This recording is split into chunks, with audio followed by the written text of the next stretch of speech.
Hello one welcome to wandering सोम।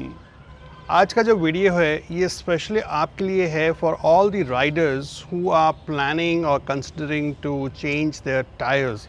जी हाँ, आप सभी के लिए है and this is something really really really important.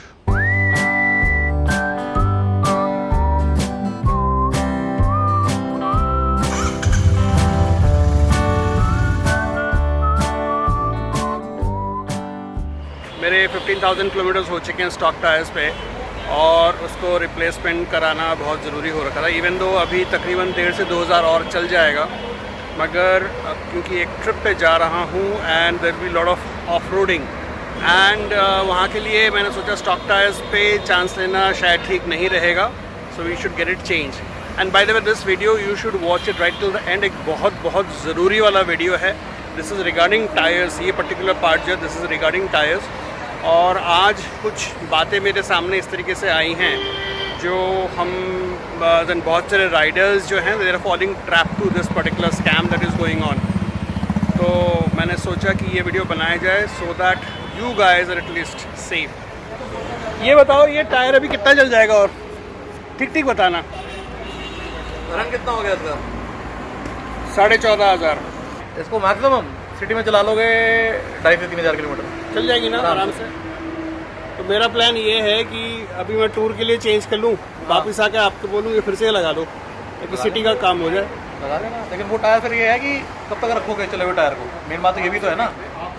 नहीं तो फिर से टूर में तो जाना ही है ना, तो एक दो रेगुलर टूर में जाते रहते हो ना। हाँ। तो फिर ठीक है, साल 1.5 साल नहीं रखना। हाँ, ना ये ना ना हो ना कि ना ना ना लगाया फिर चेंज करा फिर पड़ा रहेगा टायर, वो सूख जाएगा कुछ टाइम में। ये हमारे वाले टायर से हाँ जी। चल जरा बाहर निकाल दो, तब तक मैं जरा टायर का जो थोड़ा का वो है वो बता दूँ।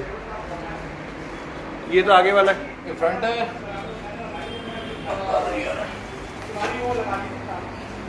अभी जो ना टायर्स के बारे में आपको एक बहुत ही इम्पोर्टेंट चीज़ बताने वाला हूँ। जो आप जब भी नया टायर खरीदें you need to bear it in mind, मतलब आपको इस चीज़ का खास ध्यान रखना है। इसलिए जब तक वो खोल रहे हैं, ये वाला जो टायर है ये है हमारा फ्रंट वाला टायर और आप इसका स्पेक्स दे सकते हैं। This is 190/80।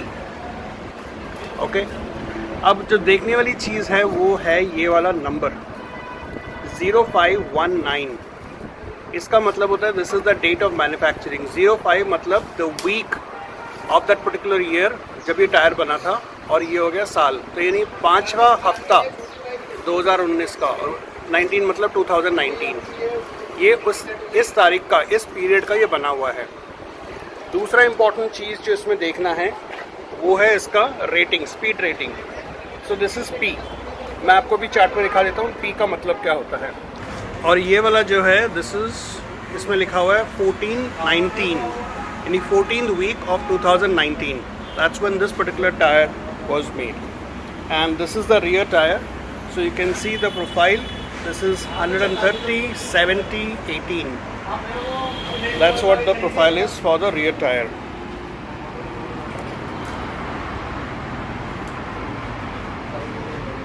Now coming back to the date, why this is important. All experts and the companies, all companies, they say her tyre का ना एक पर्टिकुलर लाइफ होता है। Now I'm not talking about the wear and tear वाला life, I'm talking about अगर मान लीजिए tyre को ऐसे ही रख दिया जाए तो उसका जो लाइफ होता है, इसका जो रबर होता है, इसमें सिलिकन वगैरह जो होता है, over a period of time it tends to harden up. बहुत हार्ड हो जाता है धीरे धीरे जब उसको यूज़ नहीं करते हैं, और उस हार्ड होने के वजह से जल्दी ज़्यादा घिसता है, ग्रिपिंग नहीं करता है, इसकी वेयर एंड टेयर बहुत ज़्यादा हो जाती है and it becomes very risky, यानी उसके बर्स्ट होने के या फटने के चांसेस बहुत ज़्यादा हो जाता है। तो कहा जाता है कि टायर्स का जो लाइफ होता है, शेल्फ लाइफ जिसे बोलते हैं, that is anything between 3 to 5 years। Company to company vary करती है। तो अब स्कैम क्या हुआ था? स्कैम ये हुआ था करोलबाग में जो टायर्स मिल रहा है पिरेली का at a very very good cost, fantastic वाला रेट मिल रहा है, 2014 मेक। जी हाँ, 2014 का टायर है, विच मीन्स वो 6 साल पुराने टायर हैं, और 6 साल पुराने टायर है it is not at all recommended for your bike. आप जो बाइक ले रहे हैं हाई स्पीड बाइक है, आपका सुपर बाइक है, उसमें अगर आप वैसा टायर लगाते हैं the chances of you meeting in with an unfortunate incident is very very very very high. तो it's an undue risk which you should not be taking.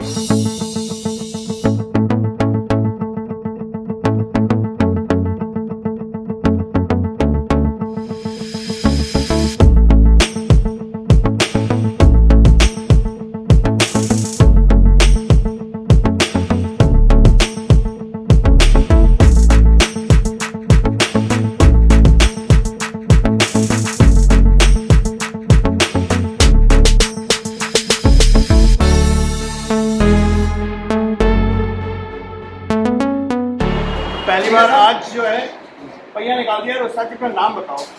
मेरा नाम दानिश है। दानिश। तो दानिश भाई के हेल्प से आज पहिया बाहर आ गया। नाउ द बिगर चैलेंजेस, अब इसको अंदर डालना। अगला देखिए सर, आप उसको मारा, ये आपको इसके ऐसे नहीं रखना है। इसको अगर कहीं आपको जगह खड़े करने का नहीं मिलता तो आप इसको ऐसा बड़ा इंटरेस्टिंग सा एक्सपीरियंस था। पहली बार मैंने ब्रेक्स वगैरह तो पहले भी खोला हुआ, आपने देखा ये मेरे सर्विस वगैरह, और इनकेस नहीं देखा है giving a link of the videos. मगर पहली बार व्हील को निकाला, और ज़रूरी इसलिए है कि हमारे व्हील्स जो है ना ये ट्यूबलेस नहीं हैं, तो खुदा ना खास्ता अगर पंक्चर हुआ तो व्हील को बाहर ही निकालना पड़ेगा पंक्चर ठीक करने के लिए। And to do that we have to take the wheel out, and taking the rear wheel out apparently बताया जा रहा है कि डालना ज़्यादा मुश्किल है। तो दानिश भाई के हेल्प से आज हम व्हील डालना भी सीख जाएंगे। अभी रियर व्हील निकाल दिया है, now it's time for the front wheel.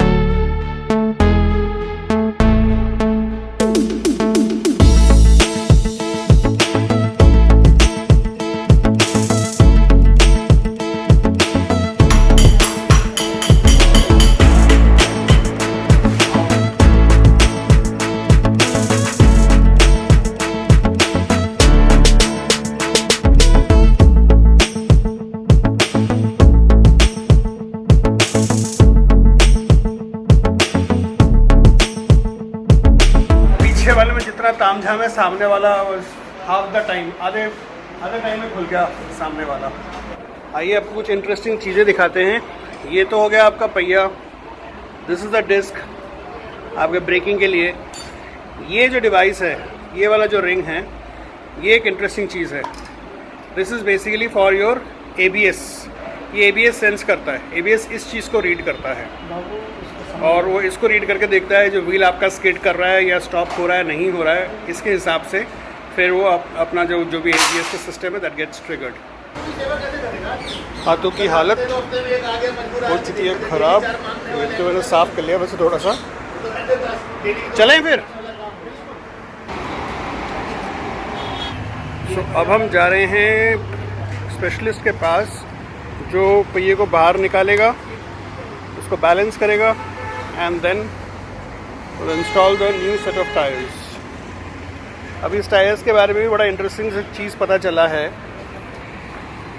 Technically ये दोनों टायर्स जो है ना रियर व्हील टायर्स हैं, for different bikes of course rear wheel tyre है। तो इसलिए जब अच्छा दूसरा चीज़, ये जो एरो होता है this is the rotation of the wheel, ठीक है, उस हिसाब से इनको लगाया जाता है। मगर हमारे केस में दिस विल गो उल्टा, ताकि इसका ट्रेड जो है मैच करे। ये लेफ्ट जाएगा तो वो राइट जाएगा।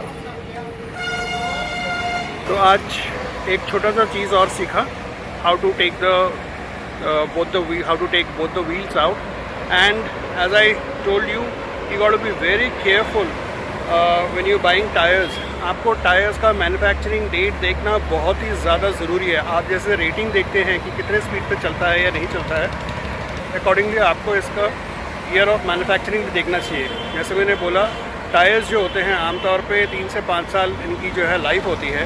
If it is more than that तो फिर वो हार्ड होता जाता है और इतना इफेक्टिव रहता नहीं है, and the chances of you getting into some kind of an undesirable situation is very high. अब लोड हो चुका है तो चलिए चलते हैं।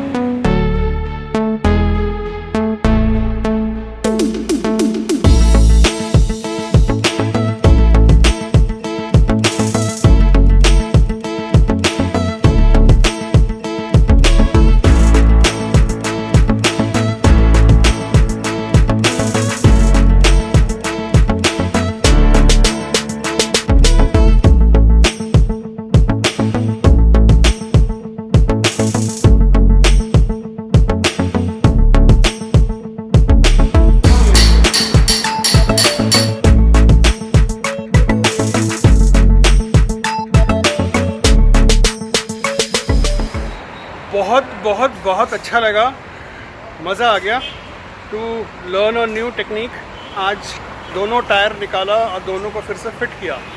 थैंक्स टू दानिश एट दामोज, उसने मेरे को सिखा दिया कैसे करना है, and thanks to the entire team for helping me out. तो अब अगर ज़रूरत पड़े, इनफैक्ट आई होप मेरे साथ ऐसा नहीं हो और किसी के साथ नहीं हो, बट खुदा ना खास्ता ऐसे कोई ज़रूरत आन पड़े, so now I know what to do, so I am that much more prepared. और ये एक ऐसा चीज़ है that anybody who is touring specially with bikes like Interceptor, we can take all the precautions that is required. हम आउटेक्स लगाएं या और भी कोई सीलेंट वगैरह ऐसा कुछ लगाएं, बट इट इज़ इम्पॉर्टेंट कि हमें ये पता हो कि टायर निकालना कैसा है, स्पेशली इसका रियर व्हील जो कि काफ़ी कॉम्प्लिकेटेड है और एक से तो हो नहीं सकता है। It takes 2 people to take it out and to put it, specially to put it back. तो अभी हो गया, टायर्स सारे लग गए हैं, अभी थोड़े बहुत काम हो रहे हैं, कुछ हार्नेस वगैरह लगाना है, कुछ वायरिंग वगैरह चेंज करना है, एंड उसके बाद फिर घर चलते हैं। एंड मोर इम्पॉर्टेंटली घर जाते हुए we will be riding it, I will ride the new tyres और देखते हैं कैसा है। I am sure it's going to be awesome.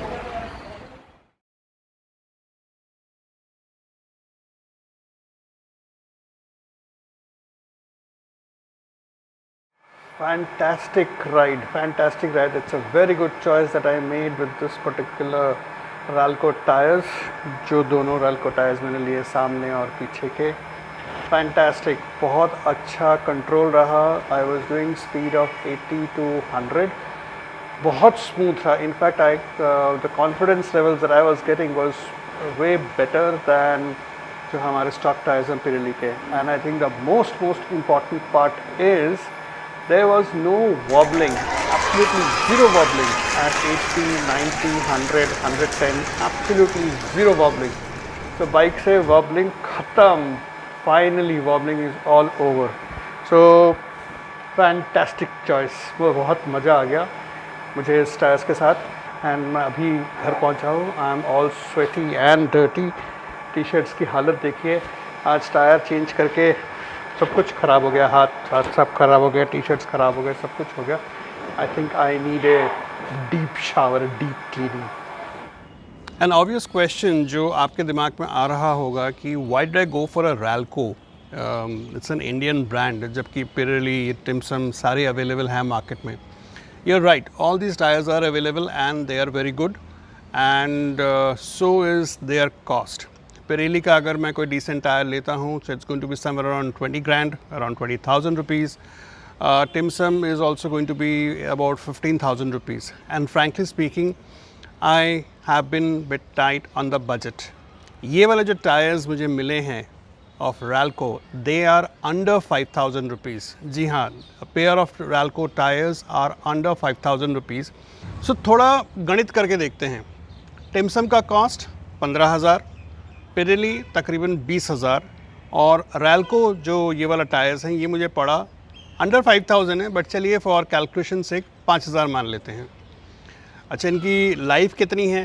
टिम्सन जो है तकरीबन 10 से 12,000 के करीब चल जाएगी। आपका जो Pirelli है वो भी 15-16 हज़ार किलोमीटर चल जाएगी, मे बी 18,000 किलोमीटर चल जाएगी। और Ralco इसको कहते हैं 10,000, मेरे हिसाब से अगर थोड़ा तमीज़ से चलाया जाए तो शायद ये भी 12-13 हज़ार किलोमीटर तक चल जाएगा। Okay, now let's move on to another. आपके टिम्सन और Pirelli they are high on speed rating. जी हाँ, आप उनको 150-200 तक बड़े आराम से खींच के लेके जा सकते हो। Whereas Ralco it's P rated. P rated का मतलब ये है कि उसको आप 150 उसका लिमिट है। एक रियलिटी चेक करते हैं, that do I actually ride at 150? The answer is no. When I'm touring with all the luggage or maybe with a pillion, I will do max of 100, 105, worst case scenario 110, उससे ऊपर मैं कभी नहीं जाता हूँ। You know, it is all about touring, it's not about racing. So considering all these parameters, आप ही बताइए, was this a wise decision or not? अगर मैं Timson के साथ इसको compare करूँ, then I can get 3 sets of tires. Timson का अगर 12,000 किलोमीटर भी चलता है और ये 10 भी चलता है, तो सेम कॉस्ट के अंदर आई कैन डू 30,000 किलोमीटर्स। अगर मैं Pirelli के साथ कंपेयर करता हूँ, even if Pirelli does 20,000 kilometres, still I can buy 4 sets of Ralco. 4 sets मतलब 40,000 kilometers that I can do. और स्पीड का तो मैंने बता ही दिया है, मेरे को हाई स्पीड की ज़रूरत है नहीं. एंड ऑल्सो एक और चीज़ मैं बोलना भूल गया, आपके Timsun and Pirelli no doubt they are really good tyres, उसमें कोई डाउट नहीं है. And I am not at all saying you know ऐसा कुछ है. They are fantastic tyres. Especially Pirelli आपको बहुत अच्छा रोड ग्रिप देता है. आप जब कॉर्नरिंग वगैरह करते हैं बिल्कुल पकड़ कर रखता है. एंड शायद टिम्सन भी वैसा ही कुछ करता है. I don't know much about Timsun, मैंने कभी चलाया नहीं है, but I am sure Timsun भी ऐसा ही कुछ करता होगा. But the point over here is, do I do cornering?